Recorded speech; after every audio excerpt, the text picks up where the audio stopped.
So today I wanted to check out this UMC202HD interface from Behringer.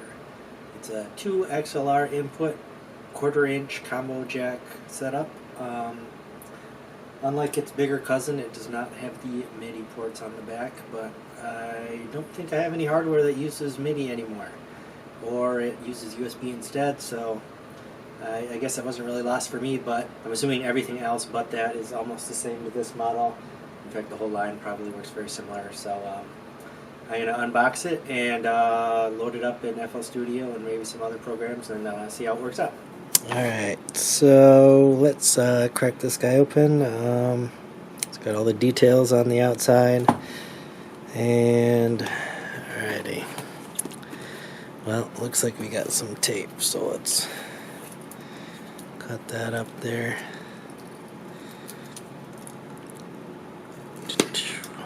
Alrighty. So, starting off, we got the infamous sticker and looks like some sort of manual, and then got the interface. It's pretty hefty. Let's see here. Oh, don't forget, in the end of the foam there, you got your USB cable. And got some silica gel, which is important. Oh, my cat just changed the focus there. Alrighty. It's sealed up pretty good. I'm just gonna give this a yank and see how it looks. Cool. Check that out. Got the slick black metal Behringer logo. That's that's the money shot right there.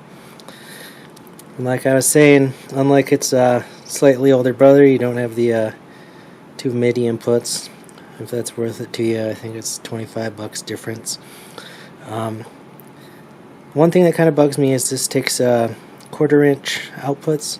Kind of weird, but luckily, the little 1/4 inch to RC eject cables are fairly cheap. I think this one was like $10 on Adram or so. So, yeah, that should be fairly easy to hook up. It has you got the USB there, 48 volt phantom power on and off. You have one of those Kingston lock things. I don't know anyone who uses them.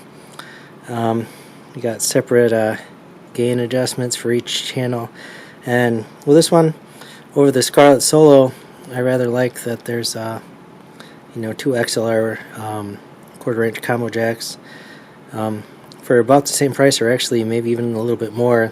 With the Scarlett, you end up with one of these and one just a 1/4 inch, so it's kind of neat to see if you end up needing 2 mics, or you have a guest on your podcast or something. But yeah, this looks pretty slick. Everything's pretty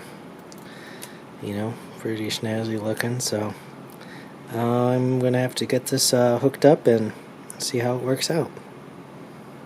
For the instructions, the little instruction manual that was in the box that I neglected to show you because no one cares, it suggests that you install the drivers first. So we are going to go for computer audio interfaces, and then we're going to go for the UMC202HD, and we're going to go for drivers. So we got, let's see, results. Windows driver, and Windows driver. Wow. They're very good at distinguishing these for you. So, yeah, looks like there's one for Windows 7 and Windows 10. So I will save that, and then let's see how this goes.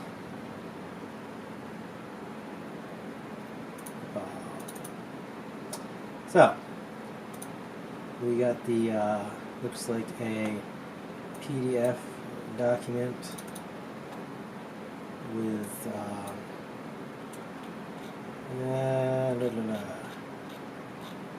nothing special. and the driver itself, which I'll install presently. Yeah, let's see here. Next, install. Okay, so now let's get this little bugger plugged in. I got the cable and the USB here. So just for now, I'm going to plug it up here on the front. Make sure the driver works and all that. Alright, says it's all ready to use. So in a moment I'll pop up FL Studio with an actual screen recorder, and you can see about how this works out for us. So I just loaded this up, and I have to say I am very impressed, to say the least. I was able to set the buffer length to 64 samples or 2 millisecond latency, and even playing some of the more complicated sample songs that come with FL Studio. The underruns stay very, very low. You can get it to go if you're using a browser in another window or something like that, but I mean, most of the time if you're working on your FL Studio, you're probably not going into other software while you're recording, but it definitely stays way down low. So it's not set like that default. In fact, you might automatically come up with a FL Studio driver, but definitely select up here device you want the UMC ASIO driver, and when you click this, it'll bring up its control panel, and if you go over to the buffer settings, you want to set the first one to minimum latency, and that'll let you go all the way down to the 64 samples a second. If you select low latency, you can go to around 128, and I'm sure it's very similar all the way up. I think it starts off at safe, perhaps, or reliable, maybe. So yeah, definitely check that out. So yeah, this whole time it looks like I got one, but definitely works really well. And while I'm recording this, I can hear through the headphones my voice, and I don't get that echo. It doesn't feel like I'm echoing, so it's definitely very usable.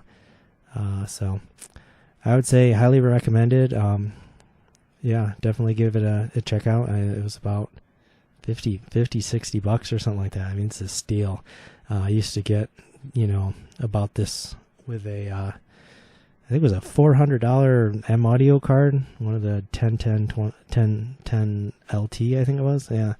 And, I mean, this is just amazing. So, yeah, thanks for listening, checking it out, and I'll see you next time.